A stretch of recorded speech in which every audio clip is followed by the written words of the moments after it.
السلام علیکم and a very warm welcome to all of you.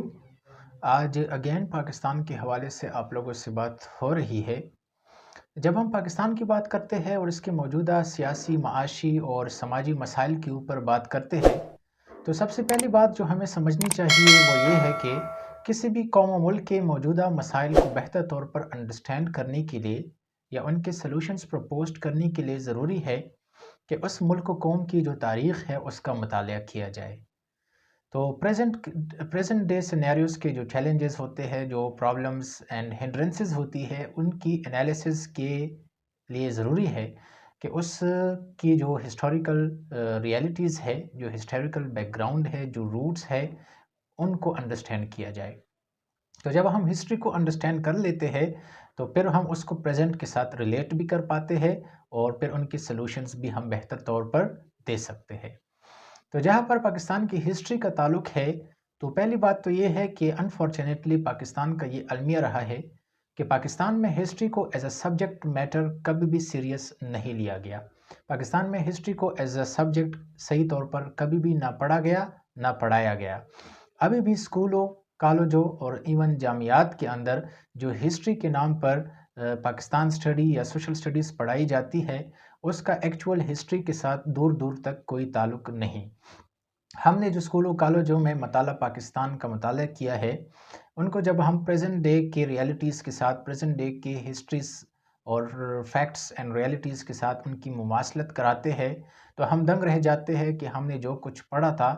یا جو کچھ ہمیں پڑھایا گیا تھا اس کا تو ایکچول میں جو ریئل ورتھ ہے وہ بالکل ہے ہی نہیں۔ دوسری بات یہ ہے کہ چونکہ ہسٹری کو ایز اے سبجیکٹ کے طور پر اتنی حیثیت ہی حاصل نہیں ہے تو یہی وجہ ہے کہ لوگ بھی اس کے اندر بہت ہی زیادہ کم دلچسپی لے پاتے ہیں۔ ہسٹری کے اندر اسپیشلائزیشنز یا پی ایچ ڈیز کی تعداد بھی بہت کم ہے اور جو کچھ ہسٹری کے نام پر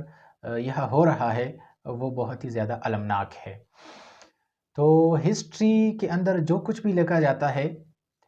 یہ بات آپ کو سمجھنی چاہیے کہ جو کچھ ہم پڑھتے ہیں، جن کتاب کا بھی ہم مطالعہ کرتے ہیں، جس کا تاریخ سے کوئی تعلق ہو، تو وہ جو ہسٹورین ہے، جو مورخ ہے، جو تاریخ دان ہے، ان کی جو اپنے پریفرنسز ہے، جو پریارٹیز ہے، ان کی جو اپنے لائکس، ڈس لائکس، پریجیڈسز، بیلیفز، ڈسکرمنیشنز ہے، اس کے ساتھ ساتھ ان کے اپنے جو اسٹیریوٹائپس ہے، ان کی جو اوپینینز ہے، ان کی جو پریفرنسز ہے، یا غرض یہ کہ ان کی جو اپنی سبجیکٹیویٹی ہے، اس سبجیکٹیویٹی کے بغیر ہم اس ہسٹری کا مطالعہ نہیں کر سکتے۔ تو جب بھی ہم ہسٹری پڑھیں، جب بھی ہم تاریخ پڑھیں تو یہ بات ہمارے ذہن میں ہونی چاہیے کہ جو ہم پڑھ رہے ہیں یہ محض تاریخ ہے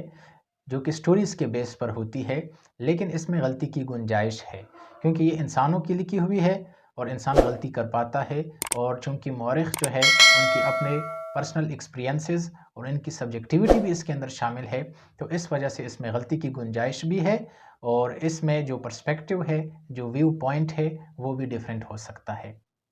یہ رہی بات۔ اب جب ہم پاکستان کی ہسٹری کی بات کرتے ہیں تو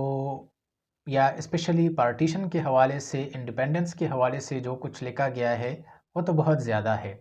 نیشنل سطح پر جو ایکیڈمیشین ہے، جو ہسٹورین ہے، انہوں نے بھی بہت سارا مواد لکھا ہے، اور ویسٹ کے اندر انٹرنیشنل سطح پر بھی بہت سارے اسکالرس نے، ہسٹورینز نے اس کے اوپر اپنی ریسرچ ڈیزرٹیشنز یا تصنیفات کی ہے۔ آج جس کتاب کا میں نے انتخاب کیا ہے یہ بنیادی طور پر ایک پاکستانی مورخ کا لکھا ہوا کتاب ہے۔ مورخ کا نام ہے ڈاکٹر عائشہ جلال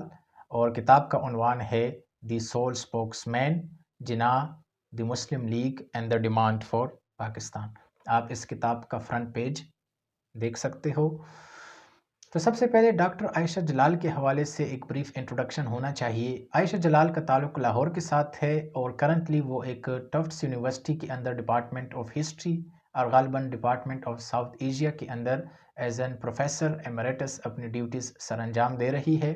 اس نے اپنی بنیادی تعلیم امریکہ سے حاصل کی ہے۔ یہ جو کتاب ہے یہ اس کی ایکچول میں ریسرچ ڈیزرٹیشن تھی جو کہ انہوں نے کیمبرج یونیورسٹی میں 1983 اور غالباً 1984 میں جمع کرائی تھی۔ بعد میں اس ریسرچ ڈیزرٹیشن کو ایک کتاب کی شکل دی گئی اور یہی ایک نمایاں حیثیت حاصل ہے اس کتاب کو، کیونکہ اس کتاب کا جب آپ مطالعہ کرتے ہیں تو اس کے اندر بہت زیادہ سائٹیشنز کا استعمال کیا گیا ہے۔ بہت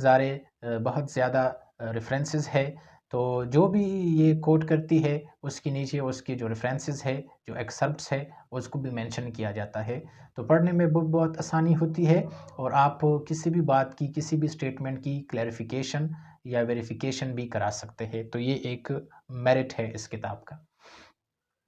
اب دوسری بات یہ ہے کہ جب آپ ہسٹری پڑھتے ہو یا ہسٹری کے اندر کسی ایک موضوع کے اوپر پڑھتے ہو، تو وہ آپ جب ایک کتاب پڑھتے ہو تو آپ کو ایک پرسپیکٹیو دیکھنے کو مل جاتا ہے۔ جب اسی موضوع کے اوپر آپ کسی دوسری ہسٹورین کی کوئی تصنیف پڑھتے ہو تو آپ کو ایک نیا پرسپیکٹیو دیکھنے کو مل جاتا ہے۔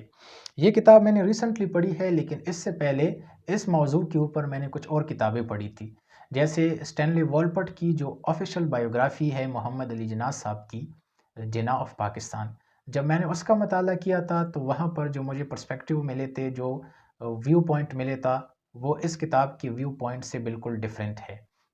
Similar as the case with doctor Ishtiaq Ahmed's book. جب اس کا کتاب کا میں نے مطالعہ کیا، وہ بھی پاکستان کے اوپر اسپیشلی جناح کی بائیوگرافی کے طور پر لکھا گیا ہے، تو جب آپ اس کا مطالعہ کرتے ہیں تو اس کا بھی جو ویو پوائنٹ ہے، اس کی بھی جو کرکس ہے، جو ایکچول تھیم ہے، وہ اس کتاب کی تھیم سے بہت ڈیفرنٹ ہے۔ تو یہ ہسٹری کی کتابوں میں ایسا ہوتا ہے کہ ایک ہسٹورین کی جو پرسپیکٹیو ہے، ان کا جو نقطہ نظر ہے، وہ دوسرے سے ڈیفرنٹ ہوتا ہے۔ تو چلیے اب اس کتاب کے اوپر آتے ہیں۔ کتاب بنیادی طور پر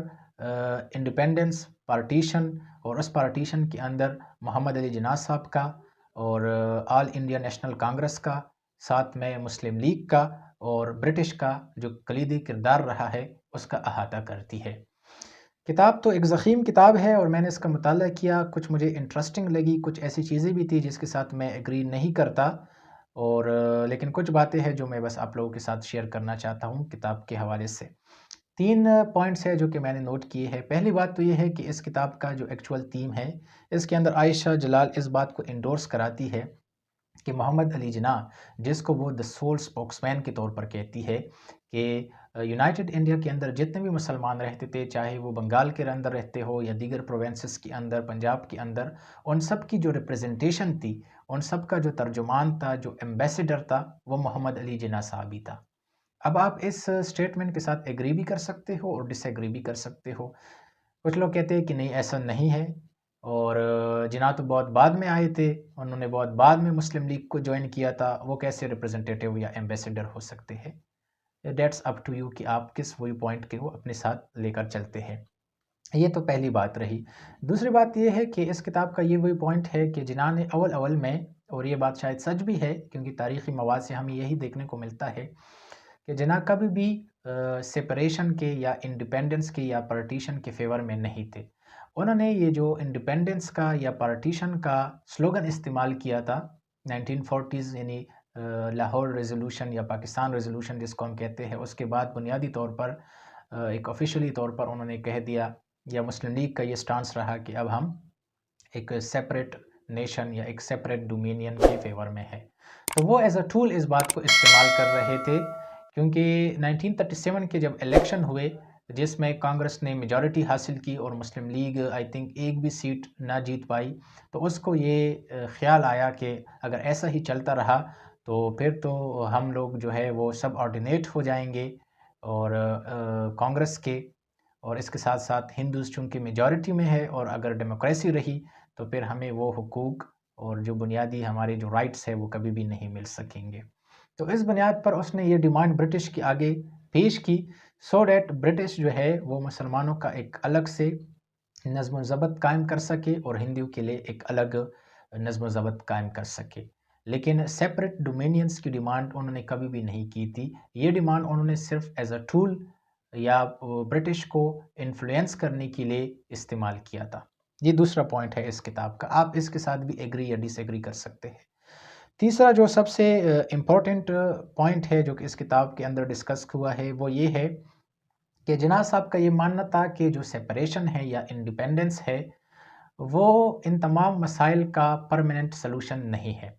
وہ ٹیمپرری سلوشن تو ہو سکتا ہے، پارشل سلوشن تو ہو سکتا ہے، لیکن ہم یہ نہیں کہہ سکتے کہ اگر پارٹیشن ہو گئی اور 2 ڈیفرنٹ ڈومینینس یا 2 ڈیفرنٹ ریجنز بن گئے، کنٹریز بن گئے، تو اس سے ان تمام مسائل کا حل نکل جائے گا اور یہ تمام مسائل جو ہے وہ سالو ہو جائیں گی. اور یہ بات شاید سچ بھی ہے، کیونکہ ابھی بھی اگر ہم دیکھیں تو دونوں ملکوں کے مابین بہت سارے مسائل ابھی بھی ہے. پاکستان بھی بہت سارے سیاسی، معاشی اور سماجی مسائل میں جڑکا ہوا ہے، and same is the case with India. تو یہ اس کی اپنی ایک پروپوزیشن رہی ہے. تو یہ 3 بنیادی نقطے ہیں جو کہ میں نے اس کتاب سے اخذ کیے ہیں. ویسے ایک ضخیم کتاب ہے، 250-300 پیجز پر مشتمل ہے، لیکن بہت سارا مواد وہی ہے جو ہم ایکچول میں پڑھتے آئے ہیں ہسٹری کے اندر. تو کچھ جو نئی باتیں ہیں وہ تو آپ کو اس کتاب کے اندر خاص سچ دیکھنے کو نہیں ملتی. یہ کچھ ایکسپٹس تھے جو کہ میں نے آپ کے سامنے پیش کیے. اس کتاب کے اندر چونکہ جناح کی جو پرسنل لائف ہے اس کو ایز سچ ڈسکس نہیں کیا گیا جتنا اسٹینلی وولپرٹ نے اپنی کتاب جناح آف پاکستان میں ڈسکس کیا ہے. یہ چونکہ آبجیکٹیو اورینٹڈ بک ہے، اس کے اندر بس جناح کا جو پولیٹیکل کیریئر ہے اور مسلم لیگ کے اندر جو ان کی کنٹریبیوشنز ہے، جو پولیٹیکل وہ سارا مائلسٹونز ہے، اس کے اوپر زیادہ فوکس کیا گیا ہے. تو آپ اس کتاب کا مطالعہ کریں، لیکن اس کے ساتھ ساتھ جو دیگر کتابیں ہیں اس موضوع کے اوپر جو لکھی گئی ہے ان کا بھی مطالعہ کریں، اور پھر ان سب کی ایک میٹا انالیسس کرائے، اور میٹا انالیسس کے بعد اپنا ایک پرسپیکٹیو، اپنا ایک اوپینین، اپنا ایک ویو پوائنٹ آپ اخذ کر سکتے ہیں. So that's all. Thank you very much. See you in the next one, and thanks for watching.